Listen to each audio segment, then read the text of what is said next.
Hello and welcome to Too Fast, Too Forever. There's all kinds of family. We chose this one. This is episode 431, Heart Eyes from 2025. I'm Joey Lewandowski. I'm Joe too, and this episode is brought to you by Coco Coquette and their Silk Heart Eyes Sleep Mask, available in pink and red. Shout out to Coco Coquette. Well, shout out to Coco Coquette. Easy to say, difficult to say. I don't know. I can't really tell either. Welcome to Too Fast, Too Forever. This is officially, finally, our final episode of the lap of Lap 15. Next week, we are going new lap, same movie, The Fast and the Furious. Lap 16 starts this next week. But Joe, Heart Eyes, Halloween on the Patreon in 1 week. On the main feed, 3 days away. What's your costume this year? Oh, I don't have a costume. Looks like you're wearing a mask now.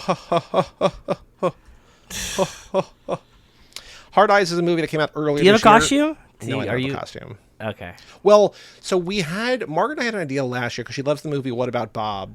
And excellent movie. And I was like, you could be Bob and I could be, I don't know if I was going to be the doctor or who I was going to be. We had an idea and then we just didn't do that because we didn't go anywhere. I think this Halloween, we might go see Halloween in a theater. That's fun. We did that last year, and actually, to be honest, Rachel and I always wanted to do the Muppets. What's the Halloween, the Muppets Haunted Mansion or whatever? Okay. At the beginning of that, Kermit and Miss Piggy dress up as Kermit and Miss Piggy, and we wanted to do Kermit and Miss Piggy dressed up as Kermit and Miss Piggy.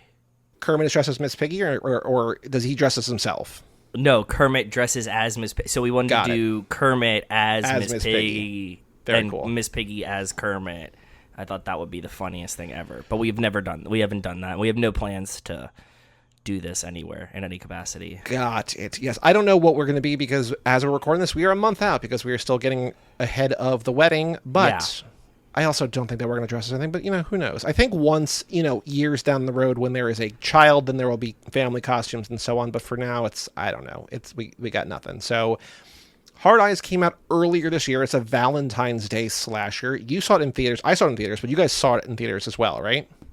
Yeah, we saw it pretty much opening night. This is the movie that I told you that that was the movie-going experience that I will never forget, which is that there was two people next to me and three people walk up the stairs, and it's reserved seating. Rachel and I had our tickets for a while, and this kid goes, excuse me, and I just look at him and go, no, and he turns around and just walked down the stairs. Very cool. Yeah, because I was like, whatever you have to say, you're wrong. Yep. Like, there's nothing that can happen that will change. Don't talk to me. Leave. Also, this was 3 minutes into the movie it started. Very cool. Yeah, so I was like, get the fuck out. But anyways, yes, I saw it in theaters, opening Thursday night or whatever, in a packed theater, too. Very cool. When two coworkers have to survive the Heart Eyes killer on Valentine's Day, the two have to find out who it is. And as we record this now, it is streaming on Netflix. Yes. So I'm going to do the trivia at the end, like I sort of repositioned recently, but the background in terms of the filmmakers, directed by Josh Rubin, who did two of the movies called Werewolves Within and Scare Me, which I really like both of those movies. So this guy is 3 for 3. Have you ever seen Werewolves Within or Scare Me? Neither, and haven't heard of them either.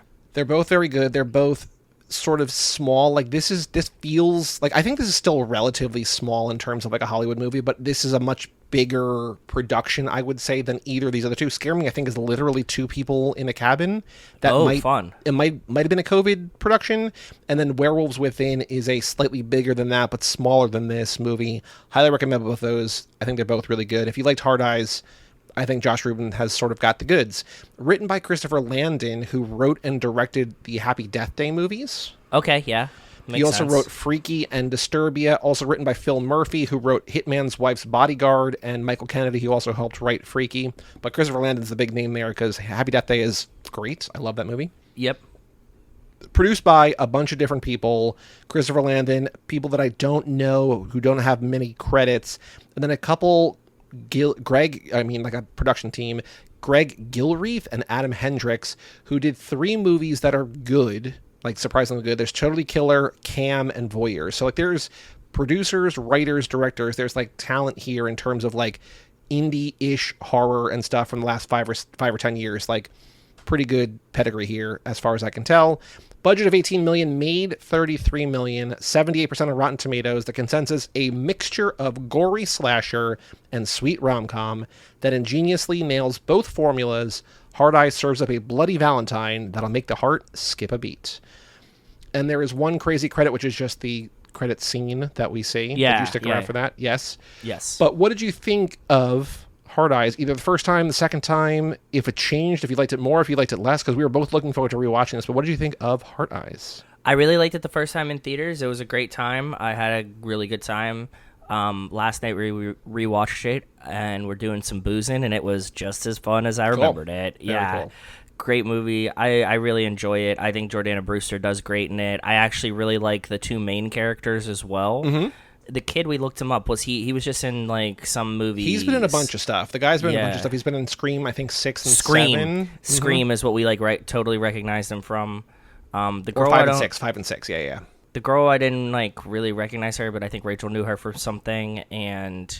But no, I think everybody did good. The cast is good, and the movie's just fun. Like it, you're right. Like it, I think it does.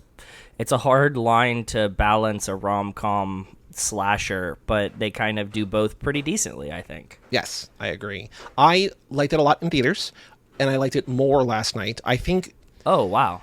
So it is a rom-com slasher hybrid, like the consensus said, like you just said. But I think it's honestly sort of like a better rom-com. Like it's more heavily. I think I wanted more slasher, and I think it's more rom-com than slasher. And I think just like knowing the balance. That's fair. I also I've heard.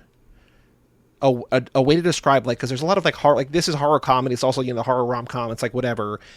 What I've heard, the way to do it right is make the scary parts scary and the funny parts funny, because like there's nothing. Sounds pretty simple. There's nothing worse than like there being like a horror thing that like is goofy, that is trying to be scary but isn't actually scary. You know what I mean? It's like if you're gonna do like a horror thing, unless you're really committing to that. And I think what this does really well is that there's a lot of like slapsticky kind of like shticky meet cute stuff and like send ups of rom-com, and then when it becomes a slasher movie, it's like, oh no, like fully this is like a slasher. Exactly. Like people are getting fucking splatted and And I think that's why it works really well, because I think it is really smart about, no, this is going to be work on its own as like, I don't think if you're just like a rom-com girly, I don't think you're going to like this, but if you're like, I like that as a genre, I think you'll appreciate this, and if you like it as a slasher film, I think you'll also appreciate this. I agree. But yeah, I really liked it. Margaret watched it. She also liked it. She was reacting. Was it the first time she watched it? Yes. Okay, cool. Because she wasn't living here then when it came out. And so I was just, I think I probably asked her, and she's like, no, you can see it without me. It was interesting, again, to watch knowing the twist and like who. So obviously full spoilers for the movie. The movie plays like a Scream movie. Like it's the funny horror, really good, especially considering that's sort of like the newer Scream movies have sort of set like a template for like what is good in terms of new horror, and like the kids from Scream movies. But also, so like when I'm watching in the theater for the first time and you see, because like the movie does a really good job of setting up, and Margaret even called the last time, she's just like, that guy's the killer. Like the boy, like the soon-to-be boyfriend, because like the movie's just like, this guy, he's the stranger, the handsome stranger from out of town. Yeah, right? he comes, he's traveling. This has happened in multiple cities. He's only there for a day. Yes, it makes it set that it's him. Yes, and so she's like, boom, that. And so when early on, like in the first half hour, he gets confronted by the Hard Eyes killer, but then like gets away. I'm like, oh. Then it feels like Scream. I'm like, it's a Scream thing. There's two killers. He's a killer, but there's a second one. Yes, exactly. But then the movie does a thing where, again, spoilers, there are three killers. One we don't really know. He's just sort of like a fan. Like it doesn't matter. we kill the first guy. Like we get through. They're at the drive-in. Mm-hmm. They kill the first Hard Eyes killer, and they reveal him, and it's just like, who the fuck is this guy? Right. Like the whole audience, I mean, and you still have like 25, 30 minutes left or whatever. But at a certain point, like I don't know if I really thought this in the theaters, but I think you can watch the movie and it might not be satisfying, but you might be like, oh, I guess we solved the slasher thing and now it's a rom-com, which doesn't really make sense, but you can kind of trick yourself into being like, oh, well, they caught the killer. It's a possibility. Yeah. Right? And because Jordana Brewster's like, oh, you can come with me, I'll bring you home, whatever. But you're like, wait, there's still like 25 minutes. That's what I'm There's saying, still a lot of movie left. And then you're like, wait, there's two more killers, which seems crazy. Because I think also, again, spoilers for newer Scream movies, I think Scream 6 has 3 killers. Like, there's something... Oh, that's right. Yeah, one of them does. I forget because it's a family. Yeah. They're all it's all family things or whatever, right? But when I was saying to Margaret, like, have you... Because, like, watching this, I was like, have you seen any of the Scream movies? And she said she saw the first one but doesn't really remember it. And so, like, at the end of the movie, I was like... I asked because, like, their thing is, like... They blew people's minds in the first one because there's 2 killers, and it's like, oh my god, like I thought it was the one, but it's 2. Yeah, they're working together. Yeah. And so here, the fact that there's like 3, and it doesn't really make sense. Although I think if you watch it knowing Jordana is the killer, shocker, spoilers. Yeah, which is awesome, by the way, that they let her be the villain and like the cop, and like she has something to do in this movie, which is nice. But once. I think, like, early on when she is in that, like, grape crusher or whatever at the vineyard, she's, like, really heavily outing herself as, like, oh, I'm... 100%. But you don't really realize that maybe the first time you're like, oh, she's just, like, hamming it up. Because it's the first time that you've seen her, and, like, you don't know what's happening and, like, what the tone of the movie is or anything, right? Because it starts out with the proposal on the thing. Which we will get to that because I love that. And then when the... IT guy is talking to the main girl, I'm like, oh, he's on screen for way too long. If you're like paying attention, like you'd be like, oh, he's outing himself too. But again, the first time through, you're like, oh, this is kind of a rom-com, and like they're just introducing the character or whatever because like it's a possible meet cute or whatever. Exactly. But then when you know that they're the killers, you're like, oh, right. Of course that these are both people very obvious, which I think is kind of like a sign of a well-made movie. That like, I think so too. Exactly, because like when I went into this, that's not the first time that they reveal who the killers are. I wouldn't have guessed these people. Right. You know what I mean? Like that's not who I thought it was. So cool, good on them. But I really like it, and I think it's very smart. So yes, it starts with a proposal, and as we're recording this, Margaret just shot a wedding proposal, so she was like very like enjoying the timeliness. Yes. Yeah. And it's like the sort of like it's not even a bridezilla yet because she's just getting engaged, but like they're both like want to make sure that they get the shot and like don't put it in the food and whatever, and like everything about it is very off the cool. rip. I'm 100% with this chick though. Don't put the ring in the food. I agree. Don't put the ring in the food. I don't want you to accidentally bite into this. Right. You know, Rachel and I conceded last night that the only like way you could possibly do this is if it was like set directly on top of a dessert, like very visible. Like if like you had a piece of cheesecake and the ring's there, like that you see it. It's like the surprise is that it came out with it, not that you are in the middle of it eating it and you eat it. I don't remember the specifics, but my dad proposed to my mom at a concert by putting her ring in a Cracker Jack box. So I guess there's the chance that like she could just like toss it in her mouth, but like you would I guess especially in the 70s, like you would know that there's like a prize in the box. You're like looking for the prize, and he was probably also like, oh, like, what's your prize or whatever. Smart. But okay, that makes sense. Risk that she could like pop it in her mouth, and like, what is this? Or swallow. If she just like imagine if she just picked the box up sideways and started like dumping. Yeah, luckily my mom is not somebody who eats food like that, but yes, that would. But it's a possibility for sure. But yes, I agree. Don't put it in food. But it's also like very funny in terms of taking down influencers. Like, this is so insufferable. Yes. Yeah, there's a lot of tongue-in-cheek in this movie about stuff like that, which I find funny. Like, the stupid fucking coffee order, right? Like, this shit is hilarious, too. And then, like, the barista being like, I serve 50 of these a day. You guys aren't that special. Can you just get out of the fucking line, please? So, Joe, I have a question for you. So, as you're running away from the Hard Eyes killer, you have just seen your fiance get killed. You see the photographer get killed. You're running through a vineyard. You get attacked. You're just trying to escape. Would you ever hide inside of a grape smasher? Not in the least. Seems like a literal recipe for disaster. Like, oh, I am going to just sit in here. Yeah. And if the guy finds it, just like close it, button, you're dead. Yeah. I don't think about these situations a lot. First of all, if you know me, like if the killer was like that good and had killed the other people and like I was running and they were faster than me, I give up. There we go. Go ahead, murder me. Like we don't have to. Like I'm not going through the grape smasher. Just like fucking arrowed me like the like the other guy. You know what I mean? Just like sure, shoot me. Okay, cool. That's better than me like running and hiding in the grape smasher while you come to turn it on. Right. Yes. So no, I'm not hiding in there. As we just talked about on the Fast and Furious 6 episode, you embrace death, but you don't want to die. So there's all these thoughts. Although you did say on that episode, you go into solve mode. So like if you're in a vineyard you've never been before, What are you looking for? Where are you going to hide? Oh, I'm not looking for hiding. I am going to try probably to get to a road and probably to find a parking lot or some kind of vehicle in the vineyard that would be like a golf cart or something like that. Sure. That would be my thing would be to find a vehicle to get me out as my choice. Mm-hmm.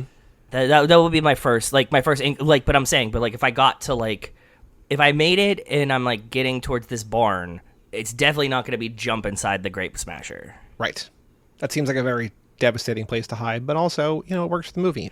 Maybe I would hide in the barn, but at the same time, it's like, okay, you're just waiting. You just gotta get away. Then you have to you got to get away. You have to find a weapon, and you have to surprise the killer, and maybe help yourself. But my first inkling would be find a vehicle.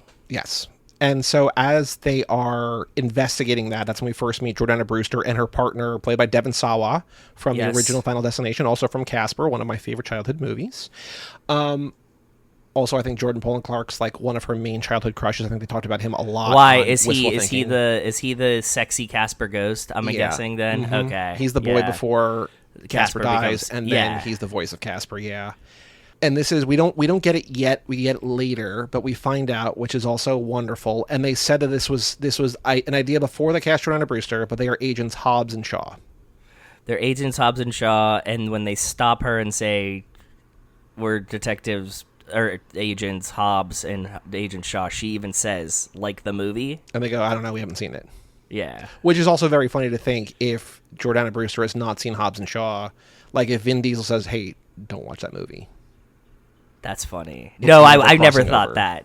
I never thought that, but I did think of how funny it is, that you have.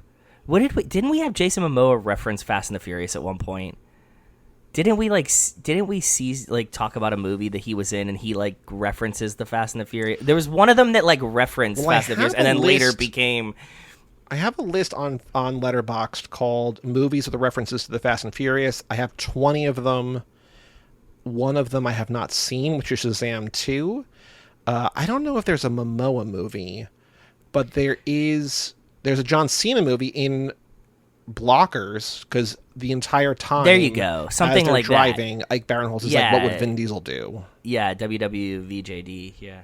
There's also in Scream, somebody says time to introduce him to Hobbs and Shaw, their arms. Oh, actually, no, this character, Mason Gooding, the guy from this movie, in that movie says time to introduce him to Hobbs and Shaw, so there's a little bit of a crossover there, too.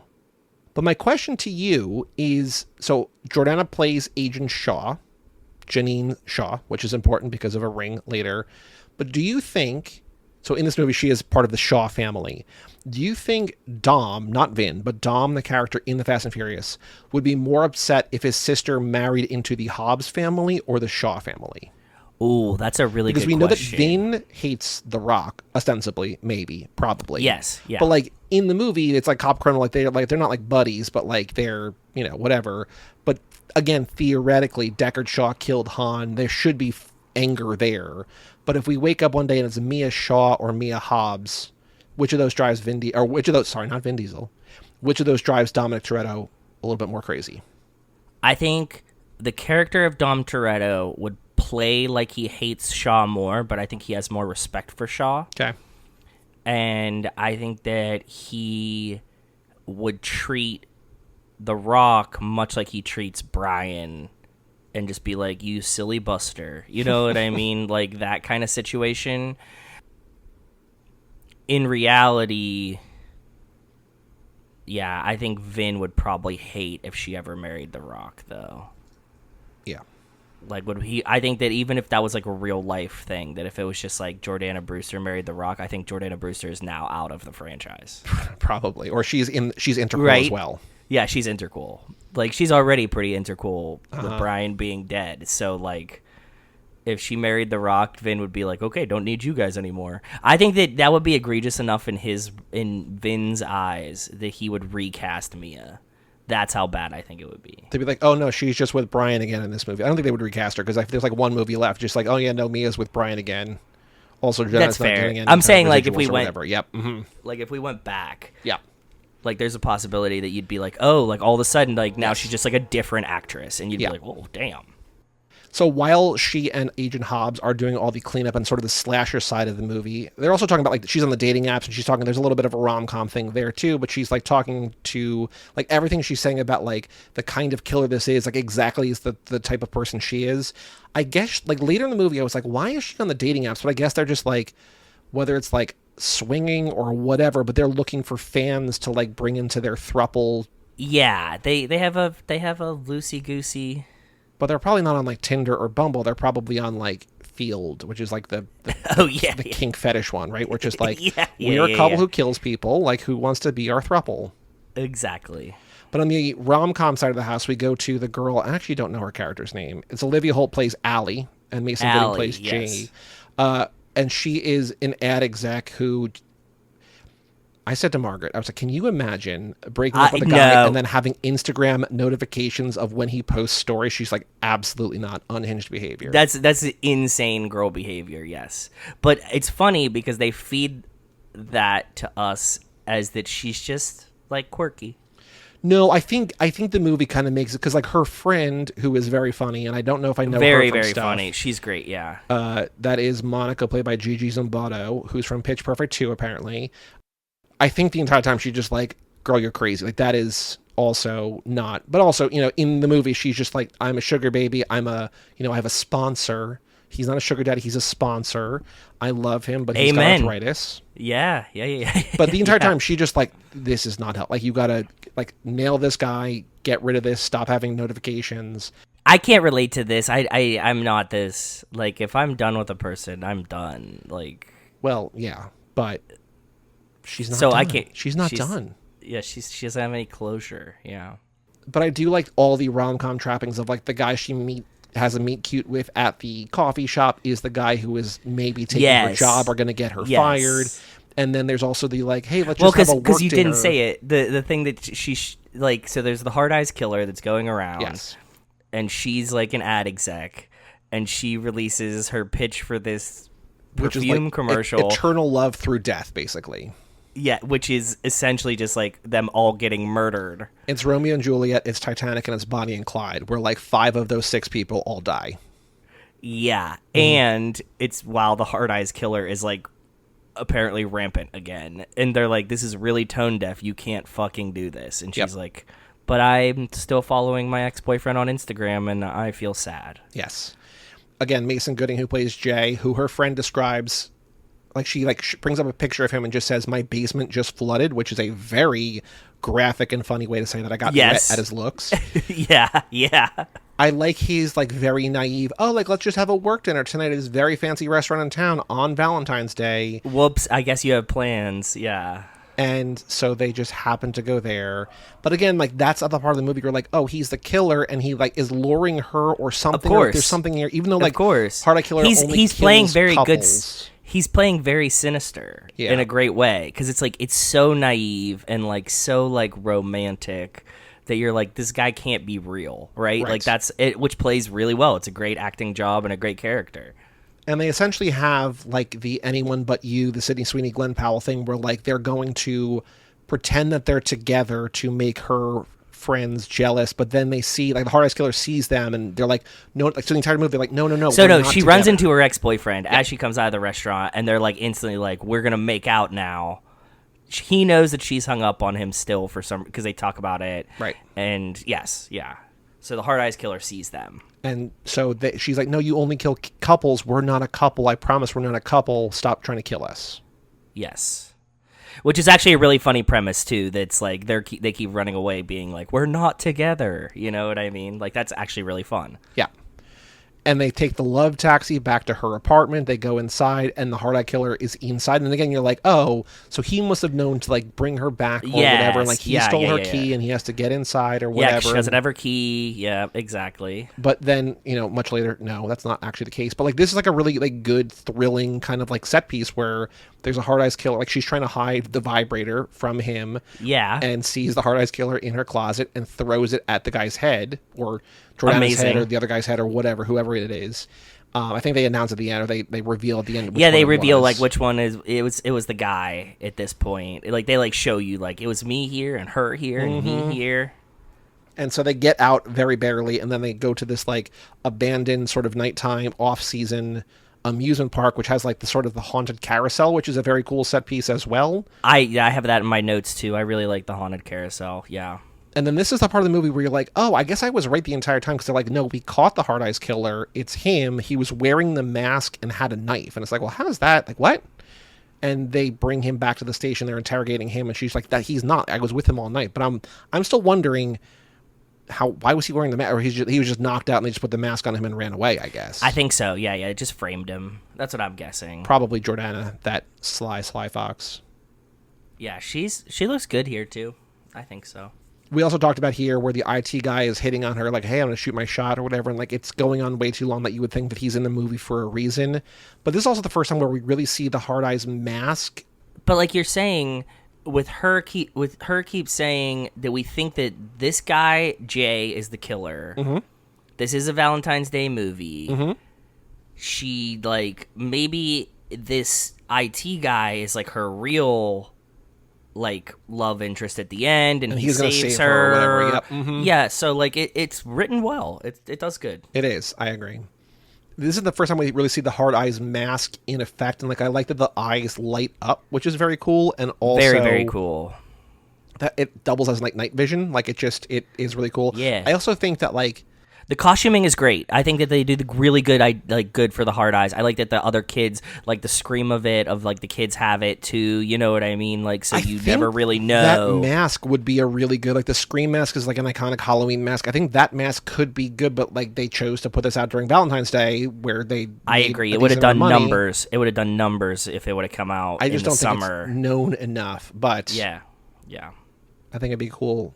We're talking about costumes. It'd be a cool costume. Very cool costume. Yes. And then they escape the Hard Eyes killers. There's more, carnage at the police station. Anything to say about that carnage at the police station where they're just sort of like running and it's unclear? The power going out is smart. I like that. Mm-hmm. Always a nice touch.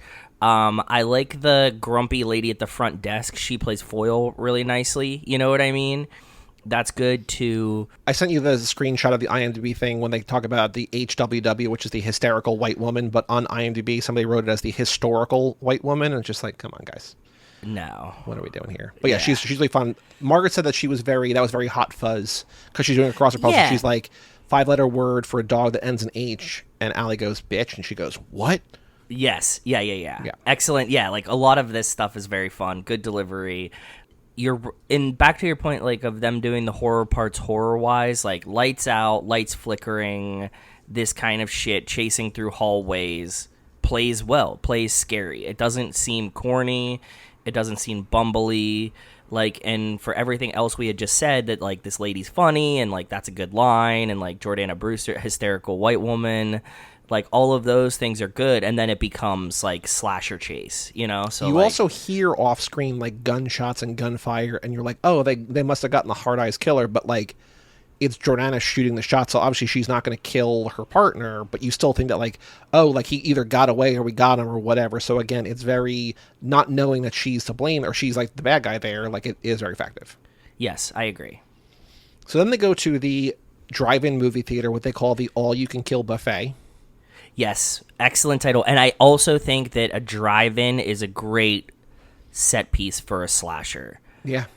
Like, just in general. Like, it's perfect. You know what I mean? Everybody's looking at one thing. They're all kind of secluded from each other in their cars. Like, you could definitely, yes, it could be an all-you-could-murder buffet. Because, like, if you start from the back, you could just work your way up and nobody would really notice until you're, like, cooked. And so instead of watching, like, a horror movie, they're watching His Girl Friday, which is a Howard Hawks movie, like a classic movie from 1940. And it's kind of like a rom-com sort of thing from back in the day. So, like, it's either one or the other, and so it kind of makes sense. Like, I think it plays better that there's, like, horror going on while they're watching comedy as opposed to horror while they're watching horror, because people would be maybe more stressed out and they might be more like inclined to run. But the horror over horror plays well too, because then you can like hide with the sounds, right? True.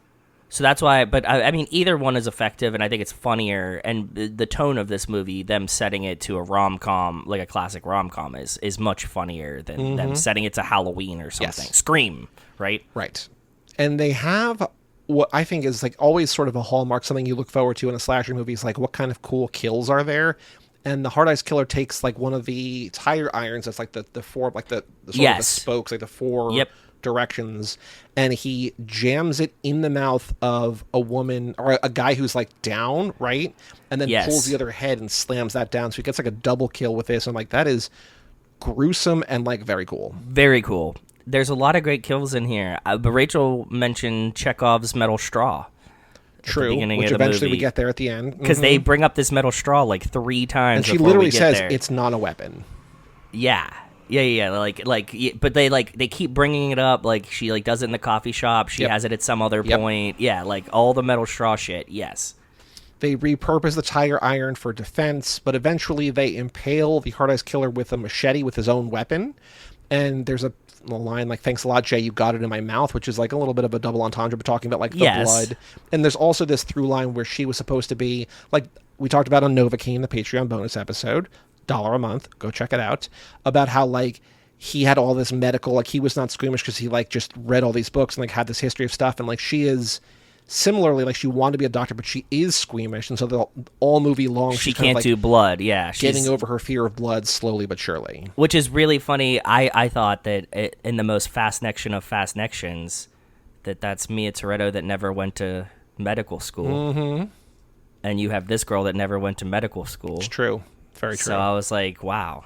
This is when they kill the one Hard Eyes Killer who we don't know, and they're like, oh, we don't know who he is. And like, again, feels like the end of a movie where there's maybe like one small twist, like, oh, he's not actually dead or whatever. But it's like, no, again, like we talked about, there's half an hour left, there's 25 minutes left. It's like, what?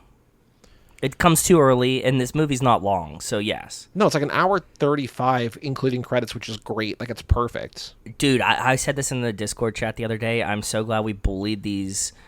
Like, I feel like you and I were patriots of the truth. Well, we are patriots, for sure. Patriots of the truth. I don't want to get canceled by the FCC. But we've been pounding the drum for how long that like an hour and 35 minutes is perfectly fine runtime for a movie. The new Paul Thomas Anderson movie that comes out this Friday as we're recording is 2 hours and 42 minutes, and like I'm looking forward to every one of those minutes. Like there's some movies that like deserve to be long, but this kind of movie, hour 35. But no, we don't need a 2 hour and 15-minute version of Hard Eyes, right? Yeah, most comedies, most horrors, most rom-coms should all be 90 minutes. Like, give it a little bit of grace, make it 100 minutes, that's fine, but like keep it under, which is perfect. Yeah, I agree. So, like, anyways, yes, beautiful. Go ahead. There's also a very funny line here that I love where her friend is, like, Jay is just like, I gotta go. Like, I was only here for a day. Like, they got no work done. It's crazy how little Absolutely work they got not. Done. Little zero. If you think about, like, in this world, I guess they're just gonna ship that ad campaign or just not run an ad campaign for, like, I don't know, but, like, they did zero work. I don't know how they were going to do work at a fancy dinner. But, like, what the fuck was the point of running the ad when Valentine's Day was that night, Joey? I don't know. It doesn't matter. But he's like, I got to go. I got to go to the airport. And so Allie calls her friend to be like, what should I do? And she's trying to encourage her to do, like, an airport meet cute, which is also very funny when we see her just, like, walking around an airport shouting Jay. It's like, girl, this isn't working because, like, how could that possibly work? Which is so funny. But her friend Monica, well, at any normal airport, Joey, like if they were in like Bozeman, Montana or whatever, like it might work. No, but they're in SeaTac. Like it's a big ass That's airport. What I'm saying. That's a fucking huge airport, yeah. But Monica says, this is a very funny line because it's just like everything she's encouraging is just the name of another rom-com. She's like, you deserve to be happy. You deserve to have someone love you for all the beautiful neurotic mess that you are. You can be so clueless sometimes, 1. It's one of the 10 things I hate about you, honestly, 2. You can't let Jay go off to his best friend's wedding, 3. Hook up with a bunch of bridesmaids, 4. And move to Notting Hill, which is a little bit of a stretch, but 5. No, this is love, mama. Some kind of wonderful, crazy, stupid love. 6. Shout out to Gosling. Actually. I'm like, that's so good. It's so good. Yeah, there's so many fun things like that. Like the writers definitely did what they were doing, and they're good. Yeah, this movie's funny. It definitely has some good like comedy to it that isn't just like silly, goofy killer, right? Yep. And as she's stumbling around the airport, shouting Jay's name, accidental racism, hugging another black man that kind of looks like him from behind. Kind of looks like him from behind. Another person the same skin tone just immediately grabs him. Yeah. She gets a phone call from Hard Eyes Killer and just like, come to St. Valentine's Day Chapel, come alone, don't call the cops. Blah, blah, blah. We got him, essentially. Yep. Yeah. And then she goes there, and even when he takes the mask off, Margaret was just like, who is that? It's like, she's like, is that the IT guy? I was like, yeah. Like, it's kind of, it's supposed to, I think it's supposed to be like a little lackluster, and then that's when Jordana comes from behind. It's like, oh, that makes more sense. But even if it was just like random ass dude and IT guy, it's like, this isn't satisfying. Like, you're, as a horror person, you're like, that doesn't make sense. Like, it better like, why be like would it be like, yes, wind up, ramp up, or whatever.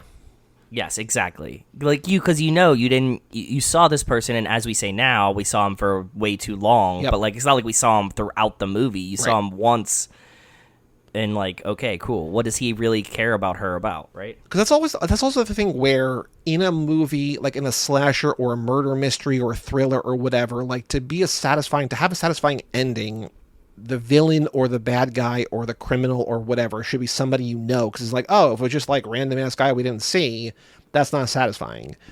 That feels the same way as like, and they woke up from the dream, right? You're just like, okay, cool, like whatever. You can write the ending to be this stupid ending, but like it's not going to fulfill anything. I mean, sometimes like that can work, like in The Strangers, where like, why are you doing this? Like, just because you were home, like we just picked a random ass house, and like it's just sorry, like it's just bad luck. Like that can work, but like you really have to like nail that for it to work. But here, it's just like, no, I don't like just a random guy. The IT guy doesn't make any sense. But then when Jordana comes up, it's just like, no, like, this is just what we do. And, like, having two people, because there's not a ton of characters in this movie. Like, it's not going to be her boss. Like, Michaela Watkins, I love. Like, that makes no sense for her to be the killer. So, like, yeah, if it's not Jay, who could it be? It's like, oh, I guess...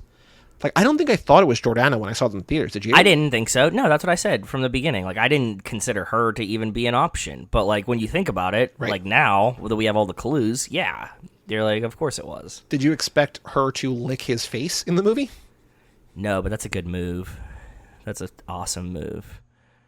I want to be the stand-in. I would be a stunt double for him there. Well, if he's got a stunt double, then she's probably got a stunt double, too. So you're just, like, getting licked by someone who looks like Jordana Brewster. That's fine. I'll take it at this point in my life. But she's like, we got married here. We like the story. St. Valentine's Day. He died. Murdering couples is our kink. Yeah. And I was just thinking, again, of Novocaine, where, like, they just drop a Chapel Roan song. Like, I'm just glad they didn't put, like, My Kink is Karma in here. It's just, like, we don't need that. We're just, like... Because not a lot of movies talk about kinks. Like, that's, you know, newer thing than not. But, like, I just don't need a needle drop of, like, Chapel Roan. Like, even though I love her and love that song, like, I'm glad that they showed restraint there. I almost made, when I was like helping out the union this weekend, I almost made a Chapel Roan joke. Girls that were also helping were playing Pink Pony Club. And I wanted to be like, man, Rachel loves this song, but every time I try to go see Chapel at the Pink Pony Club, she gets mad about it. And I was like, I don't know these people well enough to drop that joke in a room full of strangers, so I'll just keep my mouth shut. And I saved it, and that's where it came out first here. Probably so you heard it for first the best. here. Would you tell Rachel or no? Nah, I didn't even tell Rachel. I didn't think it was that good. I like the joke, but good, it was. Though. It's good if you know me. If you don't, it would be like, what the fuck is this kid talking about? But yeah. We also get something here that's sort of paid off earlier, like you were talking about Chekhov's metal straw, but earlier in the police precinct, Allie shoots like 12 bullets and like horrifically misses the hardest Terrible killer. shot. Terrible shot. The worst shot ever. Here sort of like levels up to be like a crack shot and shoots, I think she just wants to shoot Jordana, but she instead shoots Jordana through Jay. Yes. And she's like, sorry, I overcorrected. So she's got like math brain or whatever, science brain. Yeah. But still kind of sucks. Yeah, it was funny. It's cool to shoot through him. That's a fun one. I like that. Because like, I've seen like in action movies where like they're holding a hostage, right? And you have to like, shoot through the shoulder or whatever. But like, he's kneeling. Like most of Jordana is exposed. Just shoot her, but she still shoots Jordana in the leg through his shoulder. Through his shoulder. Yeah. And doesn't really debilitate her because like she's still chasing her around. It's fun. It's a nice surprise. Again, they're like full of like little nothing. I guess like there is like a big reveal with this, but I like all the little surprises more. What the big reveal in terms of like who the killers are? Or the big reveal. In yeah. Because like you get like a twist or like because the killers are like unexpected, but from what we've been saying. But at the same time, like the thing like shooting her through him is like, oh fuck, I wouldn't have thought about doing that in Right. the movie, right? And you're like, okay. We also then this whole thing is like a little bit like, I don't know if there's surprises, but there's a lot of like really cool slasher graphic violence here. We get like the expando arrow to the face that goes through like his like eyebrow into his cheek, which is crazy. Yes. Metal straw to the throat, which is good. Very good. There's some head bonks. We got some head bonks. Shout out to head bonks. Jordana gets impaled onto St. Valentine's sword. Yeah, that one's a really good one. That's a really, really good one. Then decapitates her. Yes. Also really good, yes. And I think it's very fun. You mentioned earlier in the episode, we talk all the time about how Jordana has nothing to do, but in this movie, she's got comedy to deliver. She's got a little bit of romance to deliver. Yes. She is a detective that's on screen a lot. Mm-hmm. She's also a killer. She gets to lick somebody's face in a very over-the-top way, and she gets to die in a like gruesome, memorable way. Like that's a win. I think so. I think that I'm fairly certain that she probably had a lot of fun on this set and with this script. Yeah. You know what I mean? Like coming off of what all the other shit that we've seen Jordana Brewster in, this one was probably like, yes, I will absolutely do that. That sounds like a blast. Sign me up. And then we have this sort of ending where like the bad guys are dead. The cop comes, Agent Hobbs comes, he cleans up the mess. End of the day, movie ends. And then we get the 1 year later credit scene. Oh, yeah. Back at the drive-in, and they even make the joke. They're like, should we be here? Like, this shit went down here. Seems like a bad idea, yeah. But they're like, no, it's fine. And they kind of replay the opening where her friend is photographing the proposal because he offers a key, and she's just like, ugh, like, don't do that, because then she's going to propose, at which point Margaret then said, ew. She's like, okay. She's like, Margaret's not a fan of the girl proposing. No. That's not, yeah. And he says yes, and then they got the shot. I thought it was it's not very progressive of you, Joey, to not. Well, I said to Margaret, I'm like, you never proposed to me. She's like, do you want me to propose to you? I was like, yes, please. So she did, and I said yes. But she said out like just instinctively, she's like, ew, like no. Mm-mm. Yeah, I agree. I would probably run. That if a woman proposed to me, I would probably break up with her.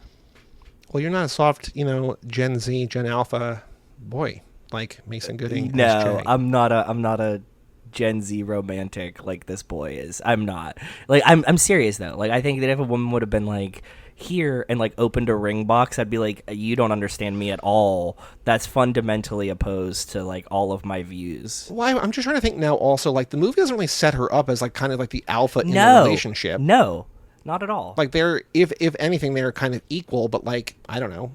But it is, I do like that there is the callback to the beginning, and like she gets the call from who she thinks is the Hard Eyes Killer, but she's her friend fucking around. Like, it's just a very good, fun also, ending. not a fun joke. Not a fun joke from your friend. Like, too soon? Too soon. Like, it's been a year on the anniversary of it. Like, you're going to call... Don't do that. That's not a fun... That's not like a ha ha ha, we laugh about that. Again, that's another thing that, like, that friend, I'd be like, we're not... You delete my phone number. Yep. Like, I don't want to fucking talk to you anymore. This is not fun. Mm-hmm. But that is Hard Eyes. That was Hard Eyes. Do you have other notes, other thoughts and things that we did not cover about the movie? No, I cut them all in as we talked. So some trivia about the movie. So the guy who made the mask for this movie, special effects artist Tony Gardner, also created the killer masks for Freaky, which is the Vince Vaughn body swap movie. He also did the movie Happy Death Day, so he did the baby mask, which is very creepy. Okay. And he did Totally Killer, which is an 80s movie, which also the girl who plays Allie is in that movie, which still, I think that movie's good. I don't remember loving it, but there's a very funny thing that I think about a lot where it's like girl goes back in time and she's like in the 80s with her mom and they're trying to survive like a slasher or whatever. Okay. And the girl like, they're like, oh my God, those are pot cookies. And she ate like 10 of them. And she's like, why do I feel fine? She's like, oh, because weed was so shitty in the 80s. But like this girl who's like that's a really funny joke on like medicinal like 40% weed, 37%. Like she eats all these cookies and she's like, oh no, I'm actually totally fine. Like this is fine because it's like it's shitty ass weed. Yeah, it's like brick weed. That's really, really funny. There's a lot of like theories about. Do you know this? There's like a lot of theories about this that like weed causes psychosis now because it's just too strong and like we've just like made it way too strong and like it makes sense. Like these Yeah. It's something I think about a lot too. Well, the thing is, like, I try to like figure out like where my threshold is because like I don't smoke a lot, but I would love to have like sort of melt into the couch a little bit. But it's like, do you want these gummies that are like 50 milligrams? I'm like, no, 5 to 10, bud. Five but even 5 to to 10. 10. It's like, okay, so I'm gonna eat like a tenth of a gummy. It's just like this. No. You buy 5 or 10. I They know. make baby strength ones now. But it feels like when you go out, it's just like everywhere. It's just like this is all like fucking high end, super kick you on your ass weed. It's just like, okay. Yeah, but and the other side of it is that you like build a tolerance. Yep. Really high, and then you're like, oh shit, okay, like Right. I can take a 40 milligram gummy and not die, right? Which is also not good. But no, I mean, like, I don't think you're gonna hurt yourself with weed's fine. What is the LD50 of weed, Joey? More than you could possibly eat if you tried. You're not gonna die. What is You're just gonna LD50? have a bad lethal dose. Okay. Yeah, lethal dose 50. Like that's like 50% of thing. We use this in science all the time. That like at this threshold, 50% of things will die. Oh yeah, I mean, weed's not gonna kill you. Yeah, there's no threshold. Like you could eat. I think it's something like 4 kilograms of weed to like It's a lot of weed. be at the LD. Yeah, they're like you physically can't. It's like you physically can't achieve that. So A few other connections to other movies on. I think a TV early in the movie, there's a news ticker about the remains of a mailman being found under a bed and breakfast in Vermont, which is sort of referencing Werewolves Within, one of the other director's movies. So that's cool. That's very cool. the director's also in the movie. He's the man at the drive-in that yells for someone to call 911, so he's got a little bit of a cameo. Very cool. And then we mentioned earlier, I read that quote that her friend says, but the director, Josh Rubin, said he wanted all the romantic moments to feel as Nora Ephron as possible, while having the horror moments feel as Wes Craven as possible, which I sort of said before. Yes. So when they're going shopping for clothes, I'm assuming with her sponsor's money, with her sponsor's credit card. Yes. Allie's clothes reference other romantic comedies. Her first outfit with the hat is Stacey Dash's from Clueless. The dress with the collar is Julia Roberts' night outfit from Pretty Woman. Then she and Monica sense. wear the colored dresses from Romeo and Michelle's high school reunion. There's a lot of great references like this that like I didn't get all the rom-com references because that's not just like my area at all. Mm-hmm. But like those are nice touches and well done by the writers. I like all of it. It's great movie. Yeah. And I think also, like we've been saying all along, like made by people who understand both genres, which is not easy to do. And like it kind of works as both. Again, if you're just looking for rom-coms, like this is not a movie you should probably just watch. But if you like horror and you like rom-com, I think it mashes the two together in a really good way. I think it does excellent. Yeah, I wish this movie would have got more shine than it did. I think it was better than it got reviewed. You know what I mean? It just, I would imagine, maybe not, that it will live on. That it has a resurgence type situation that like horror Horror like tends to live pretty well. But I mean, also like Happy Death Day was made for $5 million and made 125. This was made for 18 and made 33. You know what I mean? Like it wasn't a huge That's what I'm saying. hit. Yeah. Happy Death Day to You, budget of 9, made 64. So it still made a ton of money, but they never made that movie sets up a third movie that never gets made. So like even that wasn't enough of a success for Universal to keep going. You know what I mean? Yeah. So yeah. I don't know, but I would hope to see, like, I don't know if I want another Hard Eyes, because the way that you expect... No, I don't want another Hard Eyes. I was thinking this too, Joey, but, like, also, like, go do Thanksgiving, whatever, right? You know what I mean? Like, right. You could do... You can like, send up I other want to holidays, see them... for sure. I could see them do other holidays, other genres of movies. Like, I want them to keep doing this, not directly a Heart Eyes 2, but, like, keep giving me this kind of formula blending. Right. And I get that that's hard, but I would watch many more of these if they made them. Yes, and I think the movie ends in a way where you think they're setting up a sequel, where, like, the killer's not actually the killer, there's another killer, but it's like, no, this is like a closed loop, like, it's just, we're good. Which I also like. Yep. I'm so glad that they didn't have to set us up for a sequel in this movie. That's well respected as well, along with the 90-minute runtime. Mm-hmm. Like, don't sell me that you're going to give me another movie in 6 months because this one is fun. Yep, I agree. We don't need to. And if you need to, if you want to make a different one, cool. But, like, you don't need to end it on a cliffhanger for me. Yes. Let's watch the trailer for Hard Eyes, which I'm sure that I've seen, but I don't remember it offhand, to be honest. This is posted by Sony Pictures Entertainment 8 months ago, so earlier this year. It was posted in January, I believe, right? Yeah, because it came out February this year, yeah. So this is 2 minutes and 19 seconds. Hard Eyes, official trailer HD. Stay single, stay safe. Hard Eyes emoji, knife emoji. Also, a thing that they do on Letterboxd, which is cool, that every once in a while... for a movie, they will because on Letterboxd on every movie's page, there's a reviewed icon, a liked icon, and a watch list icon. Yes. And so, like for the Dune movies, because the spice makes the eyes blue. Instead of the reviewed icon being green, it's a blue eye. And then for Everything Everywhere All at Once, one of them is like one of the, the googly eyeballs. And for this one, instead of the heart for the liked, it's the heart eyes emoji, but it's like bleeding. The eyes are bleeding, which is a very cool touch. Very cool. They do it very sparingly, but it's a very nice thing. It's always, exciting it's fun. to say. Yeah, it's fun. All right. Are you ready to watch the Heart Eyes official trailer HD? I'm ready when you are, brother. All I'm queued up. 3, 2, 1, play. Great shot of the Space Needle. There's our fun coffee meet cute. The soundtrack is fun in this movie, too.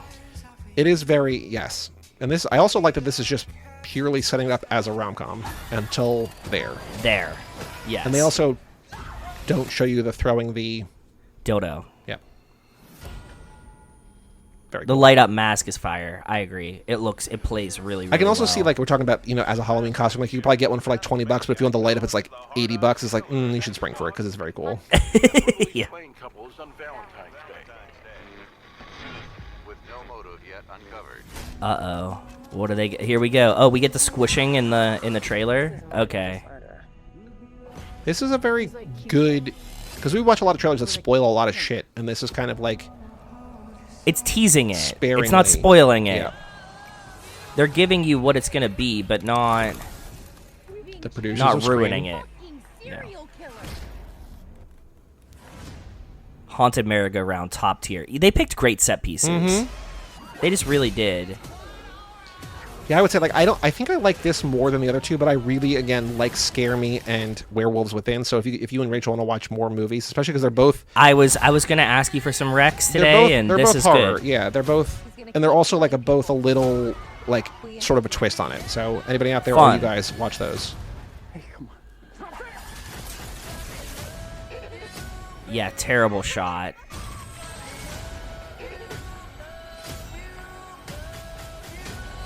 This trailer's great. This trailer is great. It's showing you that it's a slasher. It's showing you the rom-com moments. It's not ruining anything, I don't think. I, can't believe this movie didn't do well. That's what I'm saying, dude. I don't think this movie got nearly as much love as it should have. They spoiled that kill, though.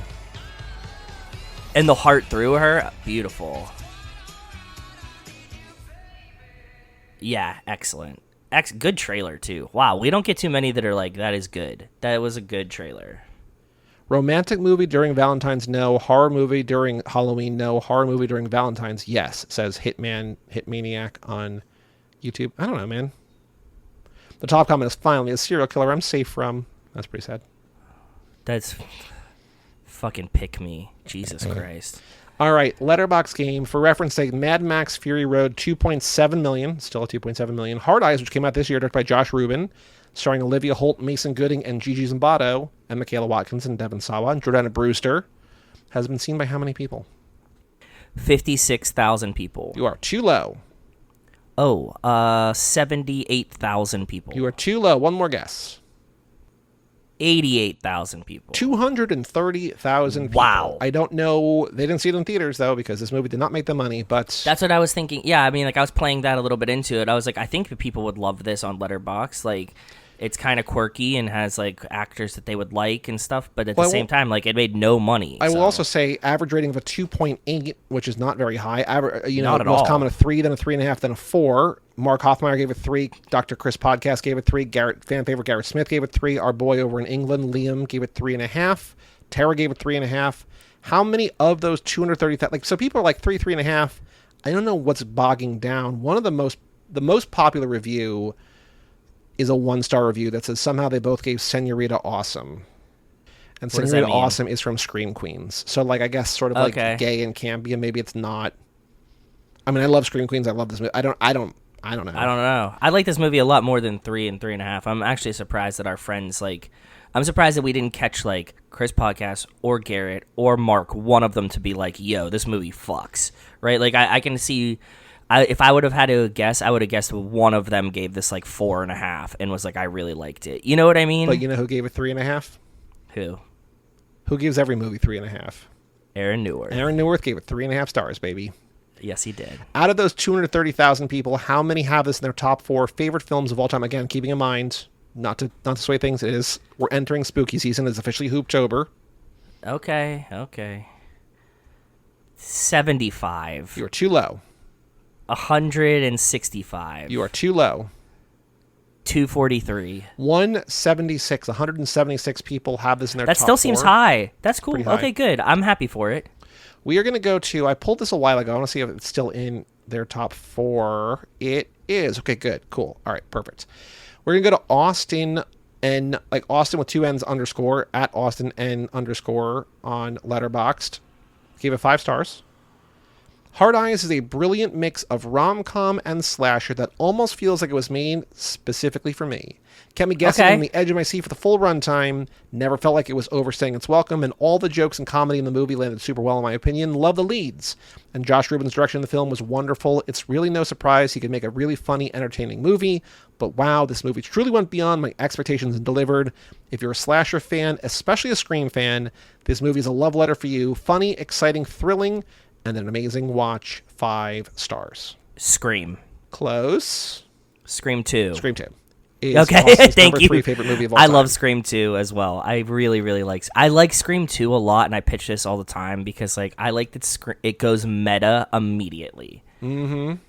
I really like the commitment to that like they don't drag it. Like it's like all of a sudden they're like, by the second movie there's a film about the movie, they're in the film about the movie, the killer's out there replicating the film about all this shit. Perfect. I have said before a lot, and I will say it again, I think every Scream movie is a good movie. Scream 2 is my least favorite of the bunch, but I think it's still good. Okay. Austin's number 1 and number 2 are not horror movies, but they are both movies with great sound. One is about sound. Actually, they're both kind of about sound, but they're both really good sound design movies. Austin just gave Novocaine. No, Dune's not really about sound. These two are kind of much more about sound. Oh, The Sound of Metal. No. But you're Whiplash, number 1. I was going to say another drumming movie. Go. Number 1, Whiplash. Okay. And then number 2 is not... it's about sound. It's not really about sound the same way Whiplash is. But sound is incredibly important to the plot of the movie. It's also a movie that we covered on this podcast, I believe.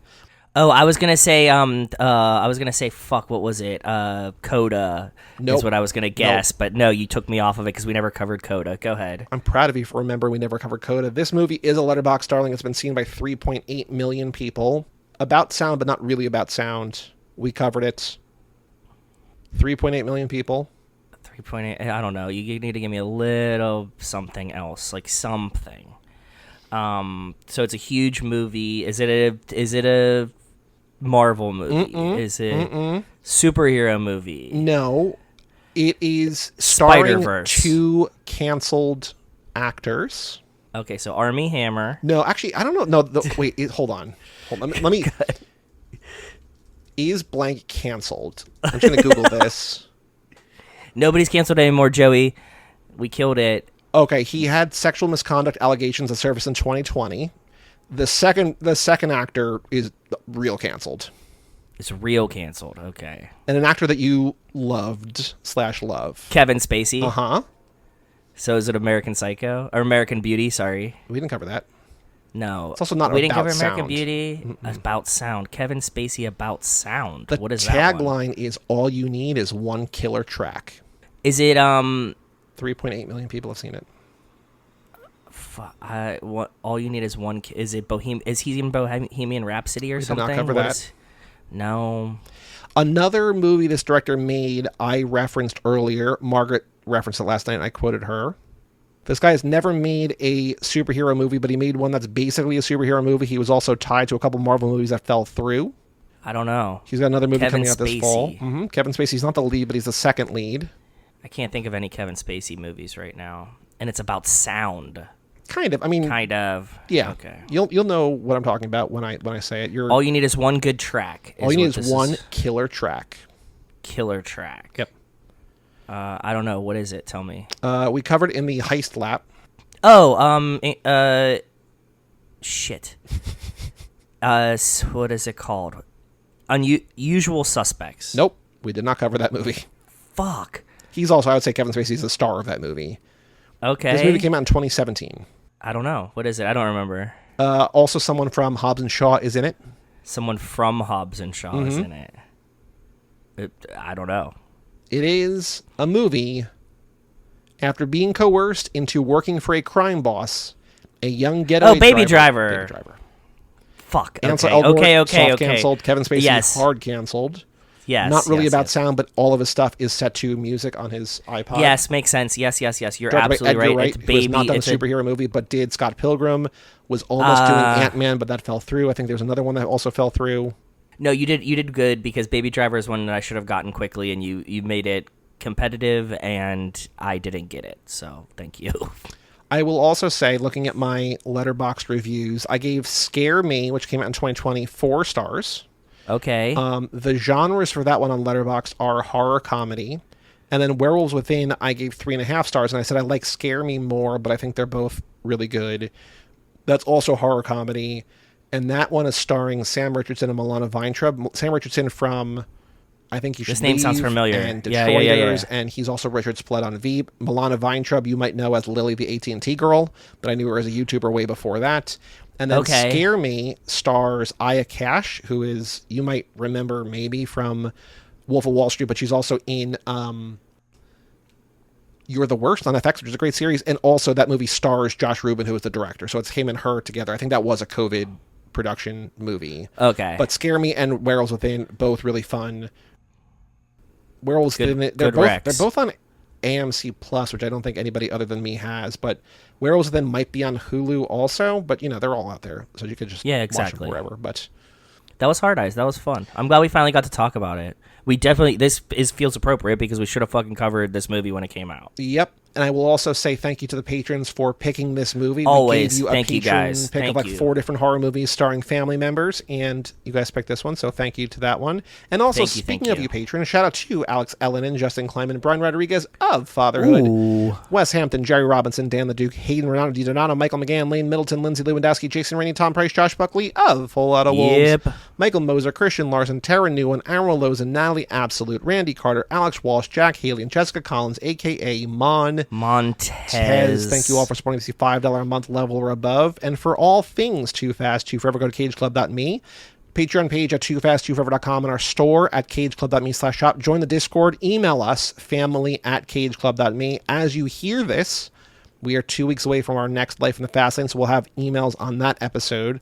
As we record this, we're like 6 weeks away from there, so who knows how many Vinstagrams, how many emails we will have. But email in family@cageclub.me. 2 weeks. We'll talk about that. But come back next week as we kick off Lap 16 with the Fast and Furious. Also, I think the book is out now or coming out soon. We're interviewing Barry Hertz on that episode. He's joining us for that episode. And he has a new book coming out called Welcome to the Family, the explosive story behind Fast and Furious, the blockbusters that supercharge the world. It's coming November 25th, so pre-order that now. We'll talk to Barry next week about that book. But thank you for listening. I'm Joey Lewandowski. I'm Joe, too. And we will tell you all about it when we see you again.